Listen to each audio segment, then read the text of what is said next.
Welcome back to the morning show here on Arise News. I'm Tundu Abiola. And I'm Biola Labi.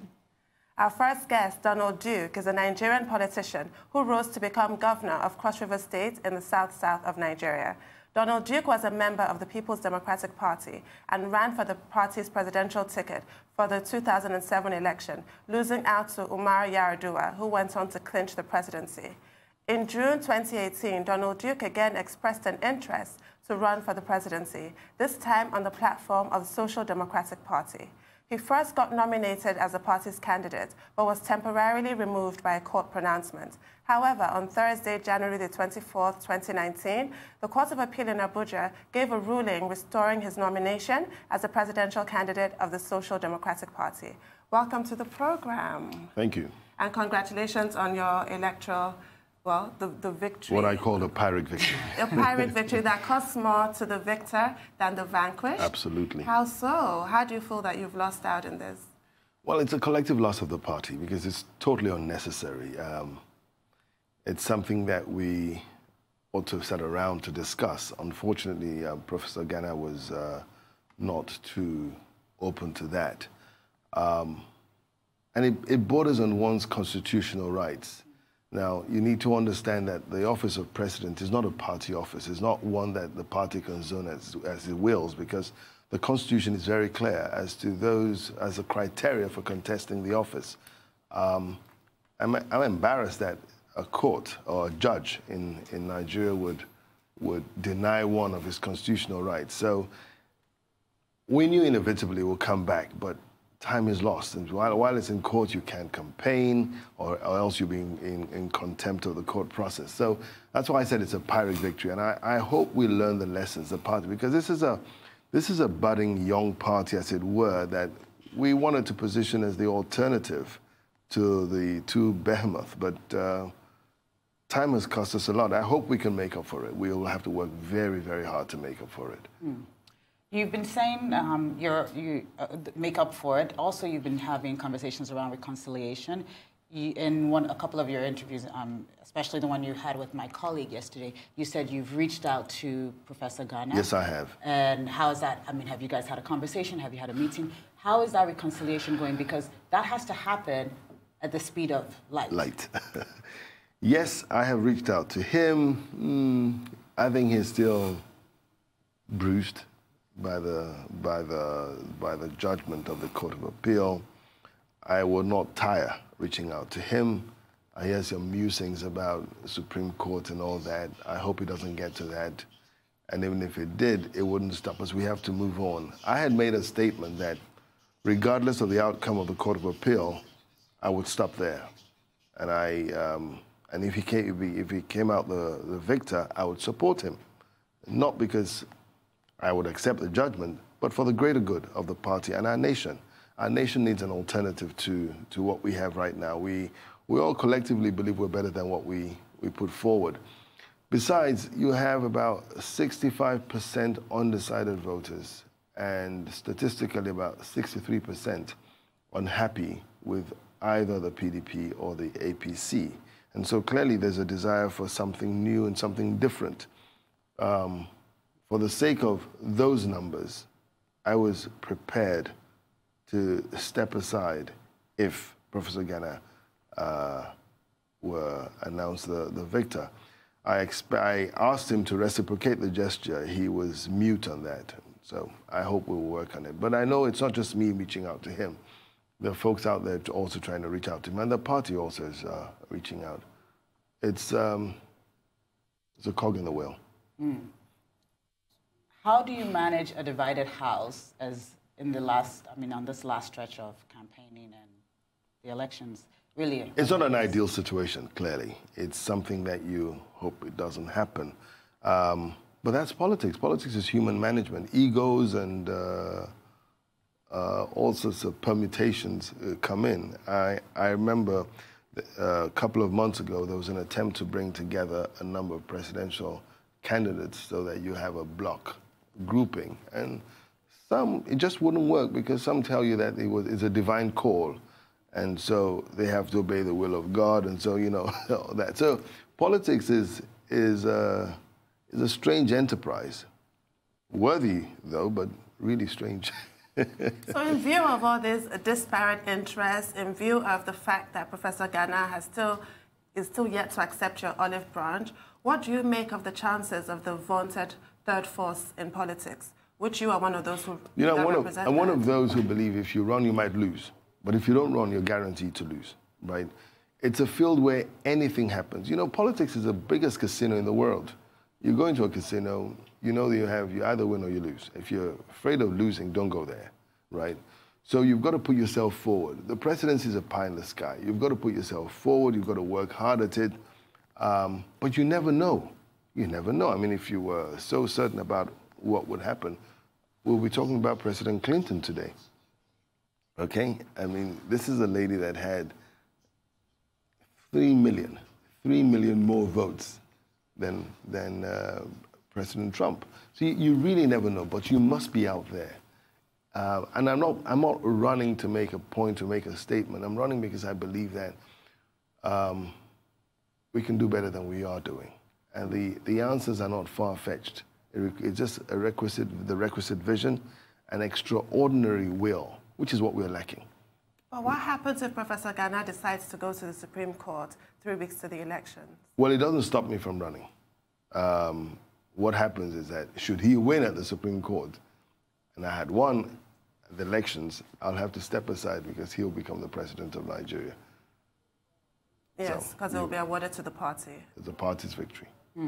But then, are you a part of the third force? You look worried about that. I am very worried about that because, I mean, which is why it is important that you have this meeting or you have at least a face-to-face or that there is some semblance of reconciliation I would continue reaching within this party. Otherwise, there really does seem to be that being an independent party or being a third party in Nigeria is almost a foregone conclusion if we can't have parties like yours actually come together with a united front. Absolutely. For the greater good. Now, there's been a lot of talk of a coalition for the third force with Obi Ezekwesili, Fela Durotoye. What is your opinion on this? Right now, you are the flag bearer for the SDP. Will you remain, will you run an independent presidential campaign, or would you consider entering into a coalition with these other parties? 22 days to the elections, I think it's a bit late for that now. It was attempted a couple of months ago. A group of young folks came together, invited a number of us together, and tried to make it happen. Each one believes in the rightness of his cause or the divine calling of his cause. So that made it extremely difficult. They had hoped that we would sit around the table and talk about it and step down and agree to support one of us. I had muted that. Well, we could do something, vote for yourself and one other person and see who has a majority and all that. That's how we solve problems in politics, by the way. But again, it's beyond the presidential candidates. It's a party's mandate. So the conversation should have emanated from there. And even beyond that, my party, the SDP, was part of the coalition of United Parties of Nigeria, the CUPP.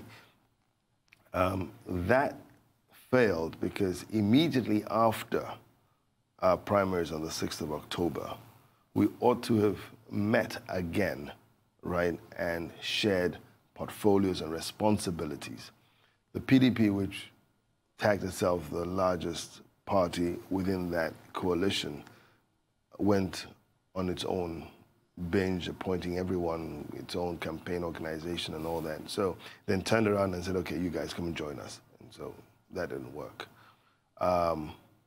Politicians are strange folks. It takes a strange person to be in politics in this climate. So I mean, just going back a little bit to the sort of the premise of which this was all based on, which the court case emanated from, which is the clause in your party's constitution on rotation. What is your stand on that? Where is your party stand on that? Well, the constitution of the party being referred to was only passed on the 6th of October at that convention. So, in other words, it did not guide the process that led to me being an aspirant, and of course, a process that guided the primaries. It only took effect thereafter. But it states this, that where the president is from a section of the country, say South, for instance, the chairman would come from the opposite side of it, which is North. The point is, I'm not president. Presidential candidate is not a president, okay? And so if you look at it, if you interpret it strictly on the wording, he says where the president, in other words, a party is not responsible or cannot determine where the president will come from, but it can determine where the chairman would come from. So he says where the president comes from a section of the country, the chairman will come from the other section. So because you cannot regulate that which is not yours. The presidency is not a party office. It's a constitutional office. So the Constitution determines the criteria for running for that office. And the Constitution doesn't recognize zoning or where you come from. It just recognizes you're being a Nigerian. And it states if you have to be president, you've got to be a Nigerian, you've got to be above, I think, 40 years, you must have a minimum educational school cert, and you must be devoid of criminal conviction. But the party office, the chairman, that can move according to the party as it goes. And so it's a function of interpretation. And what the Court of Appeal made very clearly is that constitutional offices cannot be zoned by party. It's a landmark judgment, right? And it clarifies the air because you can zone, which is a conventional thing. You know, you can say, okay, if a president comes from this part of the country, our chances of winning the elections are probably higher. But you can't enforce it. It's just a preference. And that's the point that was missed. I'd like to look at your policy document, but before I do, I want you to expand on this issue of zoning because it seems to be a bête noire in your career. Let's look at 2007. Yes, 2007. Yes, I agree with you. I don't know. Yes, you wanted the PDP. I'm plagued by it. It follows you everywhere. You really are. I'm plagued by it. In 2007, 2018, it's always the same recurring decimal. But what I don't understand, first of all, I'm a Nigerian. I don't care where I come from. I'm a Nigerian. That's how I see myself. I was born post-independence, so the only passport I've ever held is a Nigerian passport and not, you know, so. But we are tagged minority. I come from the minority part of Nigeria. It's the majority folks that are clamoring for zoning. It should be the minority that should be clamoring for zoning. I don't believe in it whatsoever. Even when I ran in '99 in Cross River, it came up. And I won despite that. 2007, politicians throw it at you, right? As a way of, you know, it's divide and rule. Get rid of as many people as you can, and at the end of the day, you reduce the folks in contention, right? And ultimately, they're looking for someone in particular. But you see, in the case of that of SDP, there's a lot of bigotry around this, because when it suits some folks, they're from the Middle Belt. When it suits them, they're from the North. When it suits them, they're Christian. When it suits them, you can't aspire for the presidency of Nigeria on the basis of your religion or your ethnicity, because you have to be one with all. And that's very important. If a fellow starts to see in the coloration of what part of Nigeria he comes from or what mode of worship he adopts, he's not qualified to preside over a country as diverse as this one. Before we go, I know we're going to jump into policy, but I had a question for you really regarding the fact that you've lost momentum. You couldn't campaign while this court case was going. Nigeria is a vast country. You're saying there's 60% of people that are still out there that are undecided. What type of organization do you have on the ground across Nigeria that is going to mobilize and actually get your message out there and get you in front of people in this short amount of time you have? The good thing about the party is that it's not a one-man show. There are quite a number of new parties that you only know a presidential candidate and you don't know any other person, you don't have a structure. The PDP is a national party, truly is. It may not be as, it may not have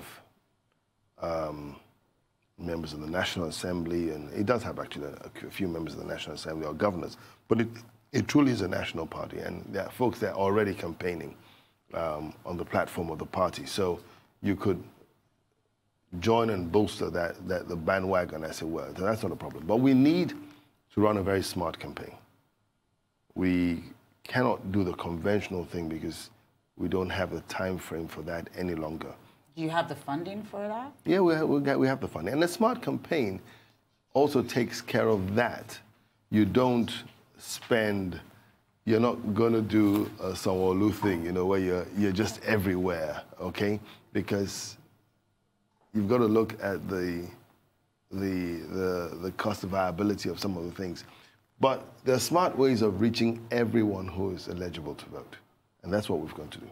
What is that? How are you doing that? I'm not going to tell you that because that's a trade secret. We want your campaign strategy. It's not a campaign strategy. It's almost like, are you going to be out there? Are we will be out there. Absolutely, we'll be out there. I mean, what sort of is the, I mean, what's next week look like for you? I mean, because at the end of the day, you want people to come and see you where you're going to be. We've got to be everywhere almost at the same time. But beyond that, because you see, in politics, you want to be in the face of everyone over and over again. So on the 16th of February, that's a phase that occurs as you go to the ballot. We've lost a lot of time in that, admittedly.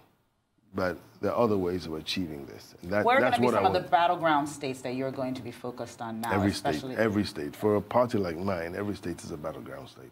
But there's a big battle in the north right now. I mean, both of the two big campaigns are focused right now in the north. Are you also going to? But you realize that that's also the part of the country that is most disenchanted is the north, right? And so it's almost a sweepstakes there if you work hard at it. What is your message to them, especially knowing that they're the biggest problem that plagues us as a nation is the level of poverty.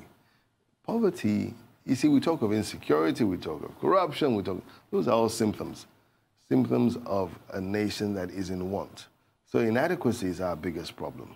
We need to, we're now styled the largest or the poverty capital of the world. You need to create a nation whereby folks have jobs, right, and live above the poverty line. Our mantra should be, you can be as wealthy as you can be, but you cannot be as poor as could be.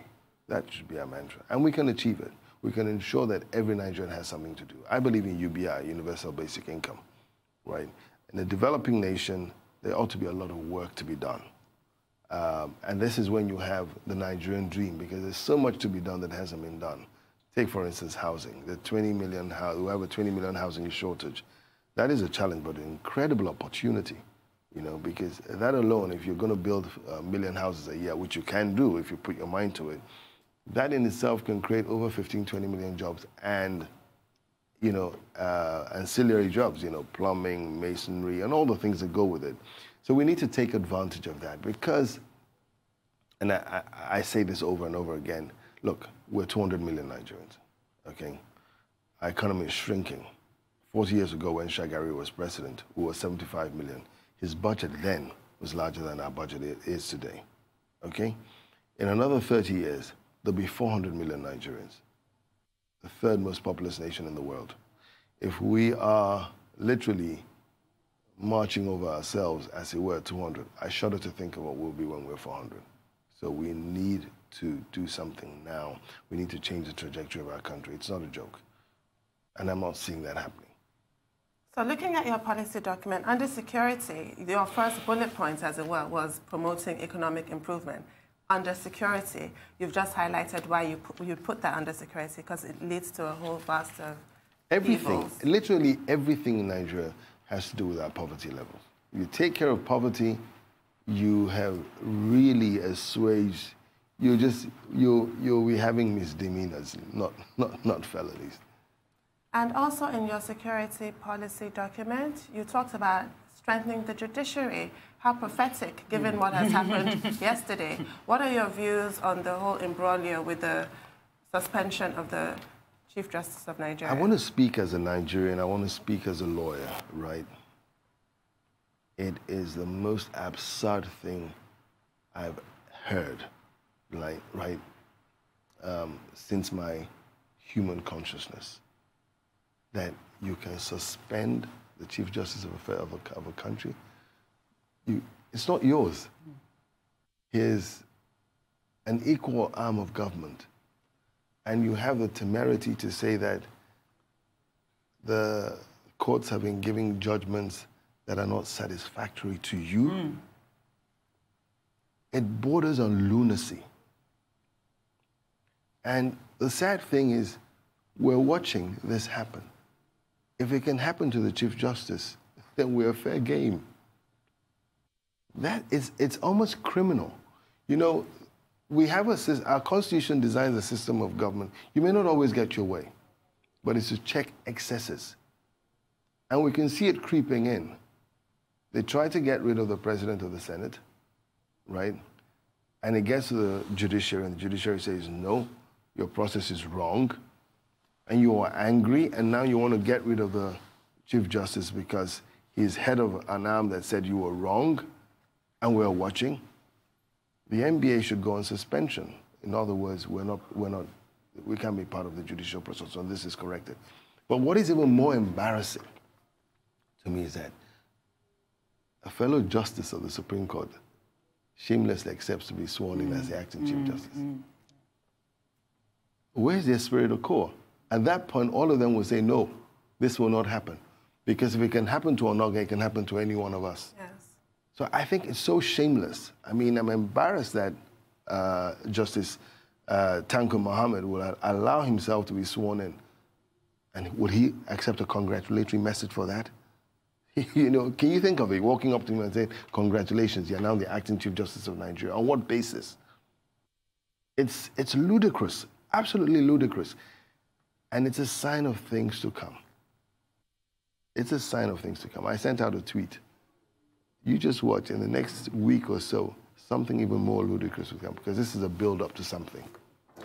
One of the things you said earlier was that the game of politics is like a casino. And one of the things they say is that the House always wins. With these type of extrajudicial actions that we're seeing, is this a setup for the House to win? Well, man proposes. That's all I can say on this one. As someone that is running for president, when you become president, and having seen some of the actions, and actually some of the disregard for court orders of this administration, what are some of the real things that need to start to happen to actually strengthen judiciary in this country? The process of recruitment of judges has to be looked into. The true independence of the judiciary in terms of funding and all that also has to be looked into. These folks are very poorly paid, let's face it.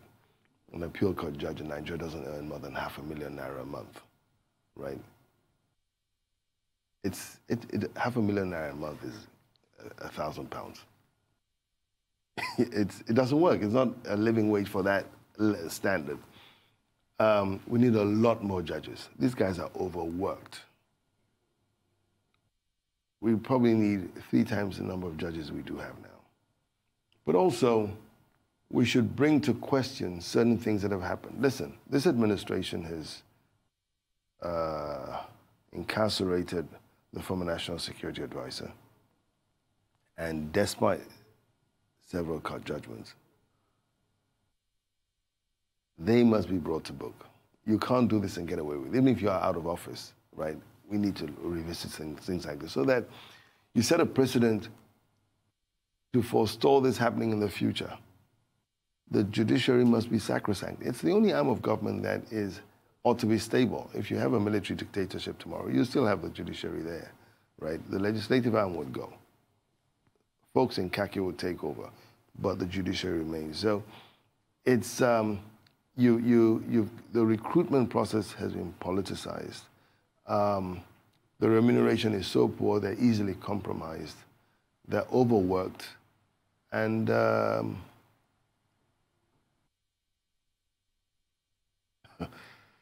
don't know. the legislative arm must intervene now. All men and women of goodwill have to get involved. I expect the National Assembly will have to do something about this. This can't go on. It just can't be allowed to stand. No, it simply can't. Now, back to your policy document, you did mention increased remuneration for security agencies and also local policing. So you obviously in favor of a constitutional amendment to create a state police? Yes, I'll tell you how this works.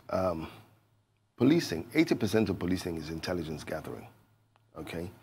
You have a nation of 200 million people with under 400,000 policemen, half of which are escorting VIPs all over the place. So effectively, you don't have more than 200 policemen on the beat.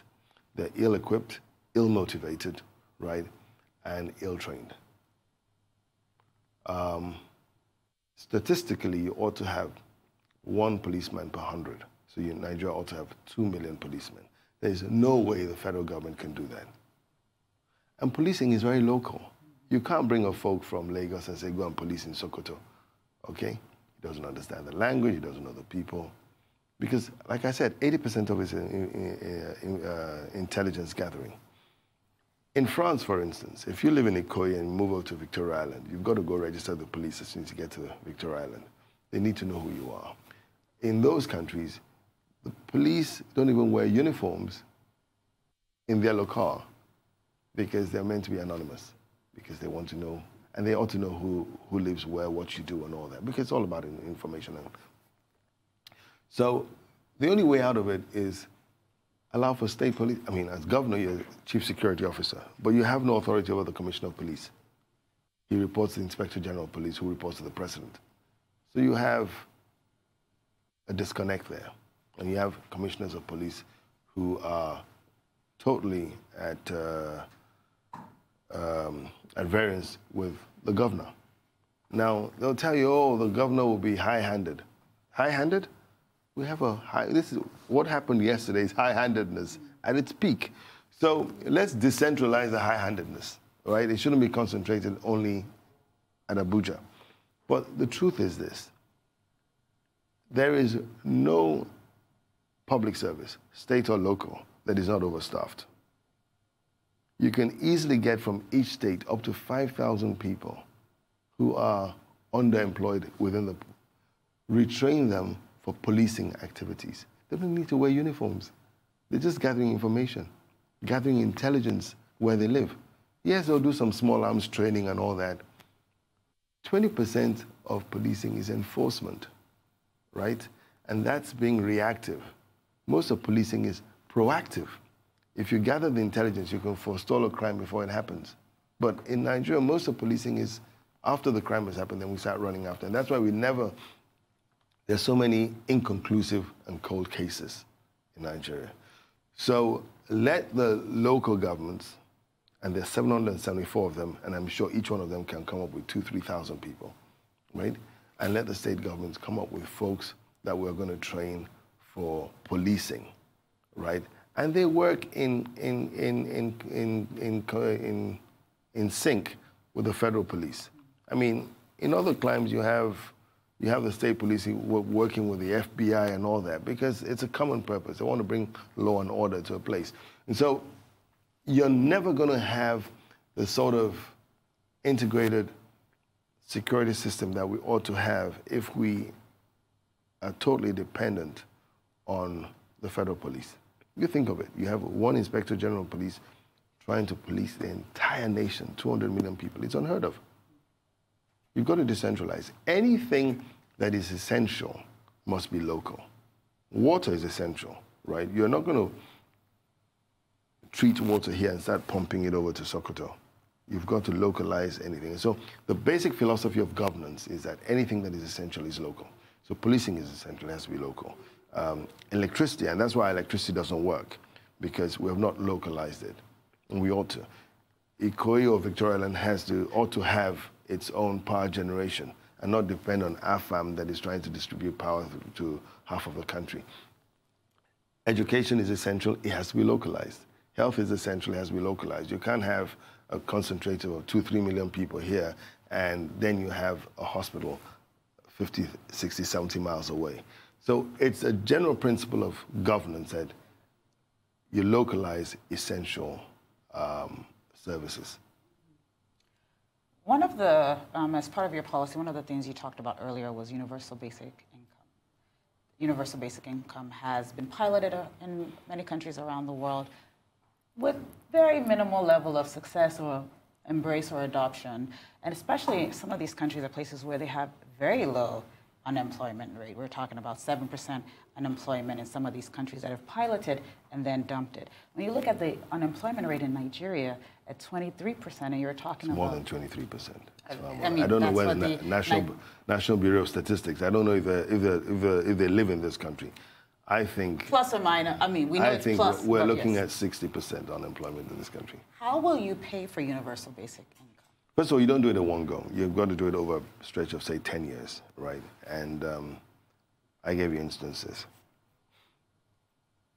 I took housing, for instance, where you have a 20 million housing shortage. And if you're going to put and this is where political will comes in. If you're going to do about 1 million houses a year, you can get 15 million people off the streets, right? And, you know, housing is so embracing. Apart from carpentry, masonry, plumbing, electrical services, it also stimulates other industries, you know, the ceramic industry and all sorts of things. So that's one. You've got infrastructure to build. You can even have, look, here we are suffering from desertification, right? If you come up with a program, I'm going to do 1 billion trees every year for something like that, that would take a lot of people off the streets to planting trees. The point is this: if you don't have consumption power, production doesn't make sense. If I produce and I don't have folks who can buy it, you know, so it's like breathing in and breathing out. There must be that harmony. So you've got to put money in the hands of people, but not just giving them money you've got to find things for them to do, so you justify giving them money, and at the same time create an environment where people are productive. You know, today most of what we consume are imported. It ought not be that way. Where are we going to find the money is what I'm asking. Money is a tool they're instruments to create money. And this, I find this, I get this question often: where are you going to find the money? It's a tool. You create it, but you've got to back it up with goods and services. On its own, it's an ornament. But when you provide the services or the goods, then it makes sense. So you could do it. Look, if you, even at our dismal GDP level of $400 billion, we ought to have a budget of about 25% of that annually. So in other words, ordinarily our budget should be about 100 billion. 100 billion, if we were budgeting that, we would find the money within that to start working gradually on UBI, okay? My UBI is not one which you sit down and you get a check every month for doing nothing, okay? You're gonna get it, we're gonna create jobs for you, we're gonna find reason for you, and we're gonna cash back it. And so how's that different from the minimum wage? Minimum wage is the least that a person can earn in a society. That's different, right? This one, I'm putting more people within the economy. There are too many people outside the economy of Nigeria. There are too many people who are dependent on others in Nigeria. We run a goodwill economy. 60% of folks in Nigeria depend on the goodwill of the few that work. And you know, invariably, they're parasites. And you know what happens to the host with a parasite? Invariably, the host is going to suffer. We need to stop people from being parasitic in our economy. We need to do it. It's bold, but these are desperate times that require desperate situations. We've got to do it.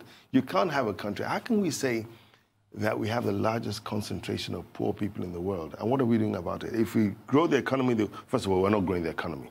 If you have a population growth of 3.2 or 3.3%, and your economy is growing at 1.2 or 1.5%, you are in recession. You need to grow this economy beyond the population growth. Now, to make up for the years of the locust years, the years we have lost, I advocate that we grow this economy at somewhere between 10 and 15% consistently for 10 years. And the next question is, how are we going to do that? No, because I'll explain it to you. I'll explain it to you. Okay. It can easily be easier than you think. First of all, how can you grow an economy where the banks are charging between 25 and 30% on interest? You're killing the economy. The banks are killing this economy. The only ones who benefit from that are the bankers themselves. And that's why the lifestyle is totally out of sync with the rest of the country. Each bank has a private jet doing what? A bank MD is going around, you think that's the president moving around and all that. Their lifestyles are totally out of sync, okay? And they have to run a volume business. They make money from just from very few customers, right? You go to the bank with the best of ideas, they're not ready to fund you. And even if they were ready to fund you, you cannot afford to pay 25, 30% interest on your first year. So if you took a loan for 100 million naira, the first year you've got to come up with 30 million naira just to service the banks. Not to talk of your overheads, which will probably be another 30 to 40%. So if you take a loan of 100 million, you must generate about 60 to 70 million just to remain in business. And you want to grow the economy. But you see, the thing is, the CBN even knows this. So they have what they call the real sector support facility. And the interest there is 7%. So you know that 7% is a level that we all can live with. But you allow the banks to run riot. You give them the license to operate. If I give you the license to operate, I'm going to determine how you operate. There's nothing like deregulation. You cannot deregulate. You only deregulate where the demand and supply are almost at par. You don't have that parity. And when you don't have that parity, you've got to intervene. Okay, you've got to grow the economy, and the banks are a service industry, and they've got to service. That's the first thing. The second thing is we usually talk about power, right? Power to me is the easiest thing to resolve. This is a nation. You're flaring 2.5 billion cubic feet of gas daily, flaring, burning. Okay? Capture the gas, distribute it throughout Nigeria with pipelines. You can do this in 30 months. Build pipelines. You need 5,000 kilometers of pipelines to ensure that there's gas everywhere in Nigeria. Then localize generation. And because you were flaring it, don't sell the gas at international prices, which is what we do, right? Give it cheap, 10 naira per scoff. What does that do? There's power available, and it's cheap, and you have affordable interest rates. You're going to stimulate industry. Our nation subsidizes PMS, petrol, which we import, but charges international rates for gas, which we have in abundance. There's a disconnect. We spend about 1.3, 1.4 trillion on subsidies for petrol so people can drive on roads that do not exist. We spend more on subsidizing petrol than we spend on education or on health. But there's been a consistent lack of will to address the issue I around subsidies. Remember, are you making a statement now? I said something at the beginning of this discourse. That you must have the vision and extraordinary will to make it happen. That's what's lacking in Nigeria. The will is just not there. Because by the time you get in there, vested interests all come to play and you succumb to it. You must be very clear-headed. You must be very hard-headed. This is where I'm going. Come rain, come shine, I'm going this way. Otherwise, you've failed. So are you willing to make removing subsidy as part of your... You have to. It doesn't make sense. Campaign as a campaign promise? It doesn't make sense subsidizing petrol. There are other things you can subsidize. I admit that we need to cushion the hardships of Nigerians, but subsidize that which you have. Subsidize gas. But there's a lack of trust between Nigerians and government, which is why this has been one of the only transactional... Rightly so. Rightly so, because, I mean, you'll be crazy to trust the Nigerian government as they have played hitherto, right? But you've got to, that's why they say earn the trust. You earn it. It's not an award, right? So, subsidize that which you have in abundance, which you're flaring, which is gas. If you were to subsidize gas. We sell gas for domestic consumption at $7, okay? Mm-hmm. And that's why your electric bills are high and this and that. Reduce it to next to nothing. Everything will crash. And it's more far-reaching than gasoline. And if you subsidize gas, it's going to end up in other countries. If you subsidize petroleum products, but if you subsidize gas, it's not something you can take in a tank and start moving around the country. So it makes more sense to subsidize that which you have in abundance against that which you import. I wanted to talk to you about your foreign policy thrust, which is similar to your security. in terms of intelligence gathering. What is your view on the current administration's handling of the Boko Haram menace and other security issues in Nigeria? Dismal, absolutely dismal. We have a civil war in our hands. We don't want to call it that way, but it's a civil war. Our soldiers are at war with insurgents, and these soldiers are ill-motivated to deal with the insurgency. All the arms that the insurgents use are from the Nigerian armory. The soldiers, I'm not sure they have the requisite training. Most of them, this is the first time they're experiencing action. They're ill-motivated. If anything happens to them, what happens to their family? Okay? They don't have the right kind of equipment. 7, 8 years after fighting a war, your intelligence has not, you have not infiltrated the enemy. What are you doing? By now, we should have folks in the rank and file of Boko Haram. Let me share a story with you. When the girls, Chibok girls, were abducted, without naming names, through me, contact was made with the then administration, the last administration. Boko Haram wanted the release of some of their prisoners in exchange for the girls. The suggestion that came, and it came from a foreign country, was allow it. However, before you do, we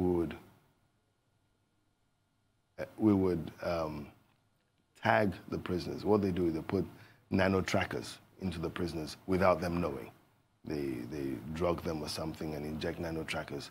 So anywhere in the world they are, you can determine. The idea is very simple. When you release these prisoners, you can track where they go. Say, for instance, I had a nano tracker and I came to see you, for instance. You become a person of interest. And in that way, you now use to gather intelligence.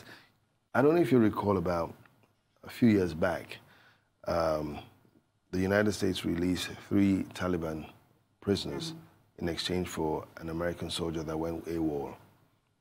That was the basis of it. They had these nano trackers in these 3 Taliban. So they lead you. You see, if the organization insists that you must release these people, it means that there are people of importance to them, right? So they put the trackers and they send them out. And you use those people to gather intelligence where they are and all that, you know, and then drones will do the rest, okay? We had that offer made to us. We didn't accept it. So we're not serious.